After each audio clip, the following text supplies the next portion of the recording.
Hi everyone, so today I want to talk about how you can cross the land border from Guatemala into El Salvador. I'll also talk about how you can temporarily import your vehicle into El Salvador and where you can get a PCR test done in Guatemala.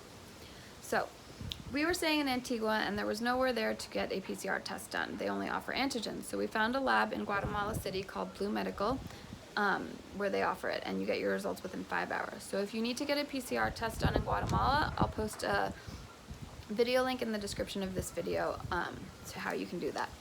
So once you have that, you need to print out multiple copies because they're going to ask you for 2 at the border.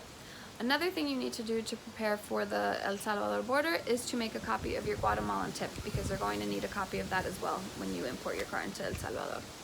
So those are the first 2 things you need. The other things you need to cross the border are the same as all the other border crossings. So you need your passport, you need your driver's license, and you need the title of your car. So make sure you have the originals of these and that you also have copies because you're going to need all of this again. Okay, so the day comes to cross the border. You're going to drive to the border. You're going to see a long line of trucks lined up to get into the country. Do not wait behind those trucks. Just pass them. You're going to drive in the wrong lane against traffic, but you're going to pass them. You'll see other cars doing it. It's what you have to do. If you wait behind the trucks, you're going to be stuck there for days probably because the line doesn't move. You won't get in trouble by the authorities or anything, so just drive in the wrong lane. And the first place you're going to stop at is the Guatemala Exit. So you're going to go up to this blue and white building, and there's going to be a little window, and the immigrations official will stamp you out of the country. He'll also give you a little white piece of paper like this that says salida. Salida means exit. So once you do that, you've exited Guatemala, and you can also close the Guatemalan tip for your vehicle if you need to close it. Only close it if you will not be driving back through Guatemala. If you close it, you are not allowed to reopen a tip in Guatemala for 90 days. So if you're coming back to Guatemala, I recommend you pause it. We just left it open, but I recommend you pause it because then you're not limited to the time restraint. So once you do that, you're officially out of Guatemala. You're going to keep driving past the trucks, and you're going to come to a covered bridge checkpoint. This checkpoint is your first checkpoint in El Salvador. So here they're going to ask for your PCR test.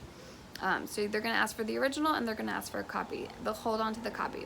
They'll also scan your temperature with one of those scanner thermometers, and that's your first step. Once you've passed the COVID checkpoint, you're going to drive up to the blue and white building, and you're going to park your car. Once you park your car, the building is kind of outdoors, so it's a long corridor, and the first window on the left of the building, if you're facing it, is going to be the immigrations window. So go up there with your passport, and your second PCR test copy and your original. So you'll go up to the window, you'll talk to the official, he'll ask how long you're going to be in El Salvador for, and he'll ask for your PCR test results. He'll keep the copy. There's no stamp to get into El Salvador, and there's no visa fee. So this whole part takes like 5 minutes maybe. So once he welcomes you into the country, you're in, no stamp. So if that's all you're doing, you're in the country. If you need to import your vehicle, keep walking down the corridor, and the next door on your left is going to be aduana. Walk in there, and there's going to be 2 windows on your right hand side. So the second window is where you do the tip for the vehicle. So go up here, make sure you have all your paperwork ready, because if they see that you don't have your paperwork ready, they're not going to help you. When you look into the window, you're looking into an office with a few cubicles and a few desks. So you might need to try and get someone's attention and tell them you want to import your vehicle, and they'll come up to you and they'll give you a white piece of paper that you need to fill out. So when you fill out this paper, it's going to ask you so many questions.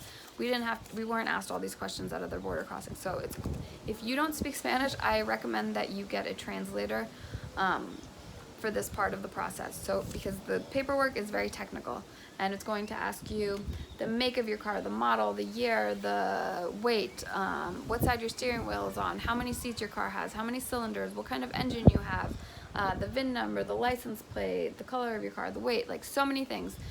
We weren't asked these at any other border crossing, so I was a little surprised.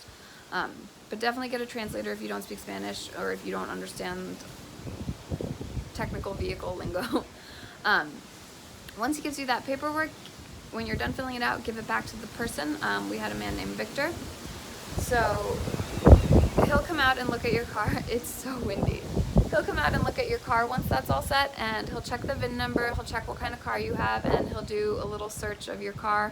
The search took maybe like 3 minutes. He really didn't look intensely into the car. He just opened the cooler, opened our duffel bags, poked around, and that was it. So once that was done, he went back inside, and maybe 30 minutes or so later, he came back out and asked me if all the information he typed in was correct. I told him everything was correct, and he gave me the piece of paper. So the piece of paper is the temporary import permit. On the bottom left of the paper, there will be a sticker there. There's no sticker that they put on your car to temporarily import the vehicle, so this is your paper that you need in case you get pulled over by the authorities and they ask for paperwork. Don't lose the paper, because he told me that you will need this when you're exiting the country, so you need the original, but if you need to make copies, make copies. You're also going to want to know that if you overstay your tip, you will be fined $1,000 US a day. That's what the guy told me. He gave us 60 days to have the vehicle in our vehicle in El Salvador, and he told me if we overstay it, we'll have to pay $1,000 US per day. So he showed me a line of cars at this building that were parked, and he told me that they were there because the people who own them couldn't pay the fee for overstaying their import permits. So don't overstay it. I don't know how long they'll give you, but they gave us 60 days, so we plan on we didn't overstay it. We exited the country 2 days later. So just keep that in mind. Once you're all set with that, he'll give you the paperwork, you'll get back in your car, and you'll be on your way into the country. So an official is going to check your paperwork, make sure everything's in order, and once that's fine, you're going to keep driving maybe like 5 to 10 feet, and there will be another man there, or woman maybe, and they'll ask you to pay the $5 fee to enter El Salvador. So you're going to get this piece of paper, and you're going to pay in US dollars. So El Salvador's currency is US dollars. So make sure you have cash on you, because I didn't see any ATMs in the area. And this was the only fee. The tip, there was no charge for the tip. This was the only fee to get into El Salvador. Also, make sure you have your copies with you and you make them beforehand. I just recommend it because it will ease up the process. You won't have to be running around. But if you don't have copies, there are places to get copies there. So when you're at the immigrations building, you just walk past it, and on your left-hand side there will be a little building that will say copias. Copias means copies. So you can go there and get copies of whatever you need copies of, and you can pay in US dollars. So I hope this was helpful. If you need any more information, please check out my blog at groovinandcruisin.com. I will post this video there, and I will post a detailed written out description of everything I mentioned in this video. So I hope this was helpful. Travel safe and take care. Bye.